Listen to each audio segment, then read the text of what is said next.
विद्यार्थी मित्रांनो, इंग्रजी वाचनाचा जसा प्रॉब्लेम असतो, इंग्रजी वाक्यरचना करण्याचा प्रॉब्लेम असतो, इंग्रजी समजण्याचा जसा प्रॉब्लेम असतो, तसाच एक प्रॉब्लेम असतो की स्पेलिंग मिस्टेक्स होतात. असा एक विद्यार्थी नसतो जो म्हणेल की माझ्या स्पेलिंग मिस्टेकच होत नाही. स्पेलिंग मिस्टेक्स आणि खास करून जेव्हा तुम्ही सुरुवातीच्या स्टेजमध्ये आहात, तुम्ही 4th स्टँडर्डमध्ये आहात, 5th आहात, 6th स्टँडर्डमध्ये आहात, त्यावेळी तर स्पेलिंग मिस्टेक्स तुमच्या वारंवार होतात. कारण स्पेलिंग्स कशा लिहायच्या, कशा लक्षात ठेवायच्या हे तुम्हाला माहिती नाही आहे. आपण एक नवीन सिरीज सुरू करतो आहे. अर्थात ही नवीन सिरीज नाही आहे. स्पेलिंग फॉर्मेशनचे ऑलरेडी आपण 35 व्हिडिओज बनवलेले आहेत. तुम्ही आपल्या यूट्यूब चॅनलवर प्लेलिस्टमध्ये जाऊन स्पेलिंग फॉर्मेशन्स ह्या प्लेलिस्टमध्ये या सेक्शनमध्ये जाऊन तुम्हाला ते सगळे व्हिडिओज मिळतील. पण ही सुद्धा सिरीजचा हा जो नवीन भाग आहे तो सुद्धा तुम्ही दररोज आवर्जून बघाल. आज आपण हा पहिला व्हिडिओ घेतोय. याच्यामध्ये मी तुम्हाला शॉर्ट साऊंड शिकवणार आहे. शॉर्ट साऊंड म्हणजे काय, तर हे तुम्हाला रिडिंगच्या वेळी माहिती झालंय. जसं की AEIOU हे 5 स्वर असतात आणि या 5 स्वरांचे एकूण जनरली आपण 10 आवाज काढतो. 5 शॉर्ट आणि 5 लॉंग साऊंड. तर शॉर्ट साऊंड म्हणजे काय, जसं एला ॲ म्हणतो, म्हणजे थोडक्यात आपण जेव्हा ॲ आवाज काढू त्या ॲ आवाजासाठी आपल्याला ए लिहायचं आहे. आपण जेव्हा ए आवाज काढू त्या ए आवाजासाठी आपल्याला ए लिहायचं आहे. आपण जेव्हा ई असा आवाज काढू त्यावेळी आपल्याला आय लिहायचं आहे. आता हे ई 2 आवाज असतात, एक ई एक ई. सो जर तुम्ही लॉंग साऊंड काढताय तर तो आय नसणार आहे. म्हणजे लॉंग साऊंडसाठी सुद्धा कधी कधी आय असतो. अर्थात आजचा तो विषय नाही आहे. आज मी तुम्हाला फक्त शॉर्ट साऊंड शिकवतोय. अ आवाजासाठी तुम्हाला ओ लक्षात ठेवायचं आहे. अर्थात मग तुम्ही म्हणणार सर आवाजासाठी फक्त ओच असतो का, तर नाही, अजून स्वर आहेत. पण मी पुन्हा म्हटलं की आज मला फक्त तुम्हाला AEIOU एवढंच शिकवायचं आहे आणि अ साठी तुम्हाला यू लक्षात ठेवायचं आहे. हे सगळे शॉर्ट साऊंड आहेत. शॉर्ट साऊंड म्हणजे ॲ ए ई अ अ. लक्षात आलं. आता इथे मी तुम्हाला काही ट्रिक्स दिल्या. त्या ट्रिकचा वापर करून तुम्हाला इकडे शब्द लिहायचे आहेत. सो ट्रिक नंबर 1 काय की लहान शब्दात, शक्यतो जे लहान शब्द असतात त्याच्यामध्ये शक्यतो शॉर्ट साऊंड असतात. याचा अर्थ असा नाहीये की लहान शब्दामध्ये लॉंग साऊंड नसतात, लॉंग साऊंड सुद्धा असतात. पण जनरली जेव्हा तुम्ही हे आवाज काढाल ॲ ए ई अ अ, लहान शब्दांमध्ये तुम्हाला ॲ म्हटल्यानंतर तुम्हाला जनरली एच लिहायचं आहे. ए म्हटल्यानंतर मात्र मे बी दुसरे ऑप्शन्स ए आणि ई हे 2 स्वर असे आहेत ज्याच्यामध्ये तुम्हाला वेगवेगळे स्वर बघायला मिळतील. अ म्हटलं तर लहान स्पेलिंगमध्ये तुम्हाला ओच लिहायचं आहे. अ म्हटलं तर तुम्हाला मोस्टली यू लिहायचं आहे. बट इथे सुद्धा अ साठी वेगवेगळे ऑप्शन्स असतात. सो पहिली ट्रिक तुम्हाला लक्षात आली असेल की लहान शब्दांमध्ये जनरली तुम्हाला काय लिहायचं आहे, AEIOU. आता पहिला शब्द बघा, क्लॅप. क्लॅप स्पेलिंग तुम्ही कशी लिहिताय ट्राय करा. क्लॅप. सो पहिल्यांदा तुम्हाला ना क्ल लिहिता आला पाहिजे, कारण क्लच्या पुढे ॲ आहे. ते ॲ आवाजासाठी तुम्हाला ए आहे तुम्हाला कळलं बरोबर ना. पण क्ल कसा लिहिणार, तर आता तुमच्यातले बरेच जण जर क म्हणजे के डोक्यात येत असेल, तुमच्या आलं असेल की नाही, काही जणांच्या के डोक्यात आलं असेल. लक्षात ठेवा जोडाक्षरामध्ये कधीही के लिहायचा नाही तर सी लिहायचा. क्ल. लक्षात आलं. सो जोडाक्षर जेव्हा कधी येतं जोडाक्षरामध्ये कधी के लिहायचं नाही, सियालच लिहायचं. आता मला सांगा क्लच्या पुढे काय आहे, ॲ. ॲ साठी तुम्हाला काय लिहायचंय, ए. क्लॅप. आणि हा ओ. सिंपल. क्लॅप म्हणजे काय, टाळी वाजवणे. पुढचा शब्द आहे फेड. फेड म्हणजे काय, आता फेड शब्द कसा उच्चारताय त्याच्यावर डिपेंड आहे. तुम्ही फेड फेड. सो जर तुम्ही शॉर्ट उच्चारताय, लगेच उच्चारताय, तर त्या ए साठी तुम्हाला ई लिहायचं. जसं की आता फ. आता ए साठी तुम्ही काय लिहिणार, ई. आणि फेड म्हणजे काय, तर फीडचा हा पास्ट फॉर्म आहे. फीड म्हणजे खाऊ घालणे, फेड म्हणजे खाऊ घातलं, फेड. आता एक दुसरा शब्द आहे फेड, लॉंग साऊंड. सो तुम्हाला त्या लॉंग साऊंड साठी ई वापरायचा नाहीये. त्याचा व्हिडिओज आपण नंतर घेऊच. लॉंग साऊंड कसे ओळखायचे त्याचे सुद्धा ऑलरेडी व्हिडिओज बनवलेले आहेत. पण आता आपण फक्त शॉर्ट साऊंड कडे बघतोय. फेड. किड. किड शब्द तुम्ही कसा लिहिणार, की के आय.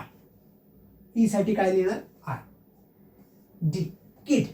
आता तुमच्यातले काही जण म्हणतील सर इथे क साठी तुम्ही सी वापरला आणि इथे मात्र क आला तर तुम्ही के वापरला का?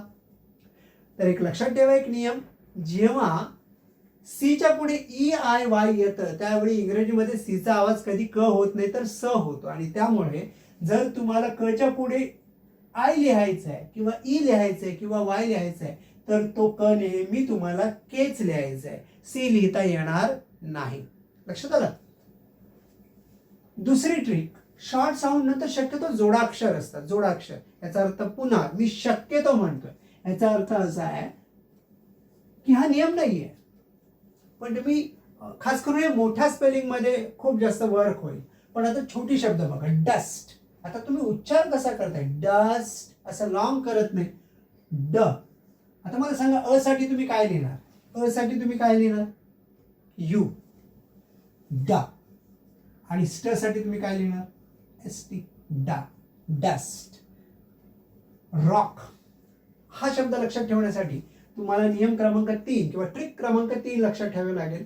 शॉर्ट साऊंड नंतर क जेव्हा आपण उच्चारतो, शॉर्ट साऊंड नंतर लक्षात ठेवायचं, म्हणजे ह्या शॉर्ट साऊंड नंतर जेव्हा तुम्ही क उच्चारता तो क नेहमी सी के लिहायचा. मग आता मला सांगा, रॉक, र.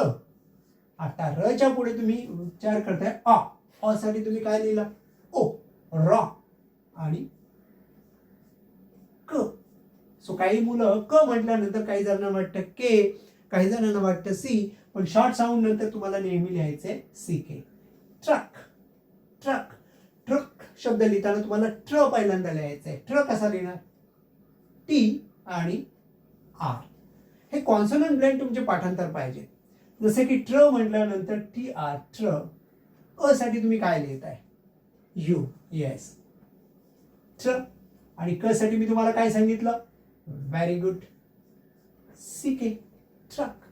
चौथा नियम लक्षात ठेवा, ज्याला आपण म्हणतो फ्लॉस रूल. हा खूप महत्वाचा नियम आहे. फ्लॉस रूल काय करतं? जर लहान शब्दात स्पेलिंगच्या शेवटी एफ एल एस किंवा झेड काही वेळा आले लहान शब्दामध्ये, नेहमी लक्षात ठेवा, मोनोसिलॅबल, तर हे लेटर 2 वेळा लिहायचे, दोनदा लिहायचे. हा दोनदा शब्द खूप महत्वाचा आहे. लक्षात, 2 वेळा लिहायचं आहे तुम्हाला. जसं आता बघा, पफ. पफ म्हणजे काय? पफ म्हणजे फुगवणे, जसं ऑमलेट आपण पफिंग करतो. आता प साठी तुम्ही काय लिहिलं? पी. आता अ साठी तुम्हाला काय लिहायचं आहे? यू, प. आता तुम्ही लिहिणार फ, बरोबर. पण फ हा एकदा लिहायचा नाही, किती वेळा लिहायचा? 2दा. पफ, याला म्हणतात फ्लॉस रूल. फ्लॉस रूल लक्षात आलं? छोट्या शब्दांमध्ये शॉर्ट साऊंड नंतर जर तुम्हाला फ, ल, स, झ असे आवाज आले तर 2दा लिहायचे. पफ. जसं आता बघा, मॉल.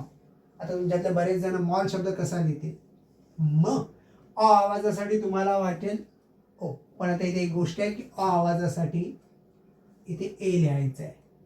आता हा अ ए आवाजासाठी अ जास्त नाहीये, खास करून जेव्हा ल येतं पाठीमागे, ऑल, त्यावेळी तो ए, ओ नाही आपण घेत मोस्टली. अर्थात त्याला सुद्धा अपवाद आहेत. आता ल साठी तुम्ही ल किती वेळा लिहिणार? 2 वेळा, मॉल. पण तिथेच डॉलची स्पेलिंग तुम्ही कशी लिहिता? जरा आठवून बघा, तुमच्या लक्षात येईल. त्या ठिकाणी तर आपण ओ लिहितो, बरोबर ना? सो इंग्रजीमध्ये असे अपवाद बरेच आहेत. स्पिल. स्पिल म्हणजे सांडणे. स्पिल लिहिण्यासाठी तुम्हाला पहिल्यांदा स्प लिहावा लागेल, म्हणजे स आणि प, बरोबर. आता मला सांगा, स्पिल. ई. ई साठी तुम्ही काय लिहिणार? आय, बरोबर. पण पुढे तुम्हाला ल लिहायचं आहे, आणि ल लिहायचं असेल तर तो किती वेळा लिहावा लागेल? 2 वेळा. स्पिल. लिस्ट. लिस्ट. ल, ई हा शॉर्ट साऊंड आहे, सो आय. ली, स्ट, लिस्ट. सेंड. सेंड. स साठी काय तुम्ही लिहिणार? येस. याच्या पुढे तुम्ही काय लिहिणार? ए. ए साठी तुम्हाला काय लिहायचंय? ई, से. से. न आणि हा ड. आता हा जोडाक्षर आहे, कॉन्सोनंट ब्लेंड आहे, लक्षात घ्या. कॉन्सोनंट ब्लेंड सुरुवातीला इनिशियल कॉन्सोनंट ब्लेंड असतात आणि फायनल कॉन्सोनंट ब्लेंड असतात. म्हणजे सुरू, जसं की आता इथे बघा, हा सुद्धा कॉन्सोनंट ब्लेंड आहे, पण तो सुरुवातीला आला. एन डी हा स्पेलिंगच्या शेवटी आला, पण हे कॉन्सोनंट ब्लेंड आहे. आणि शक्यतो एन डी वगैरे असे काही आले की इथे शॉर्ट साऊंड तयार होतो. सेंड. सो ए साठी दुसरे सुद्धा आवाज असतात, पण ते आपण नंतर बघणार आहोत. ट्रिक. ट्रिक स्पेलिंग तुम्ही कशी लिहिणार? टी आर ट्र, त्याला ई. ई म्हणजे काय? आणि क साठी काय? सी के, है ना? सो आय होप तुम्हाला हे सगळे नियम लक्षात आलेत आणि ह्या ट्रिकचा वापर करून ही एक जरा मोठी स्पेलिंग मी तुमच्यासाठी ठेवतोय. कशाला का? जरा डोकं चालवा. कॉन. कॉन हा एक सिलॅबल आहे. कॉन शब्द पहिल्यांदा लिहा आणि कॉन्टॅक्ट. इथे बघा ट ला काय लागलंय? त्या.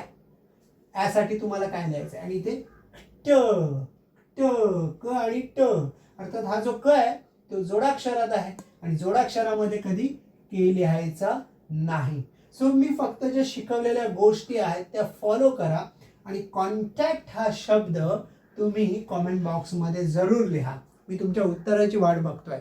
आणि तुम्हाला ही जर स्पेलिंग फॉर्मेशनची सिरीज आहे ती आवडत असेल आणि मी ती करावी असं वाटत असेल तर लाईक शेअर जरूर करा. सोबत सबस्क्राईबचं बटन डेफिनेटली दाबा. धन्यवाद.